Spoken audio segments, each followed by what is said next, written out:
প্রথম দফা নির্বাচনের আগে শেষ রবিবাসরীয় প্রচারে তৃণমূল কংগ্রেস প্রার্থী গৌতম দেবের বিরুদ্ধে আর্থিক দুর্নীতির অভিযোগ তুললেন বিজেপির প্রার্থী শঙ্কর ঘোষ। রবিবার সকালে শিলিগুড়ির 25 নম্বর ওয়ার্ডে হনুমান মন্দিরে পুজো দিয়ে প্রচার শুরু করেন শঙ্কর ঘোষ। এরপর কর্মী সমর্থকদের সঙ্গে নিয়ে নিজে স্কুটি চালিয়ে 25 ও 26 নম্বর ওয়ার্ডে প্রচার চালান তিনি। প্রচারের মাঝে শিলিগুড়ির মেয়র তথা তৃণমূল প্রার্থী গৌতম দেবের বিরুদ্ধে একাধিক আর্থিক অনিয়মের অভিযোগ তোলেন বিজেপি প্রার্থী। শঙ্কর ঘোষ দাবি করেন, শিলিগুড়ি পুর নিগমের অতীতে বহু মেয়র থাকলেও তাদের বিরুদ্ধে এই ধরনের আর্থিক প্রতারণার অভিযোগ ওঠেনি। তার অভিযোগ, বর্তমান মেয়র একাধিক মেয়র পরিষদের দায়িত্ব নিজের হাতে রেখেছেন এবং তার বিরুদ্ধে সহকর্মী এক মেয়র পরিষদ আর্থিক দুর্নীতির অভিযোগ তুলেছেন। তিনি আরো বলেন, মেয়র হিসেবে গৌতম দেব ব্যর্থ।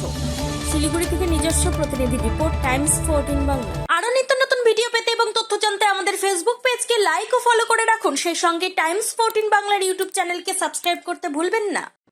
মুখের উজ্জ্বলতা হারিয়ে গেছে, স্পট পড়ে গেছে, ব্রণ ভর্তি, তাই আর দেরি না করে আজই আসুন রায়গঞ্জের চণ্ডীতলায় হেলথ প্লাস মাল্টি স্পেশালিটি ক্লিনিকে এবং এখানে পান অভিজ্ঞ ডাক্তার দ্বারা ফ্রি স্কিন টেস্ট। আরো বিস্তারিত জানতে যোগাযোগ করুন 96748956169 এই নম্বরে।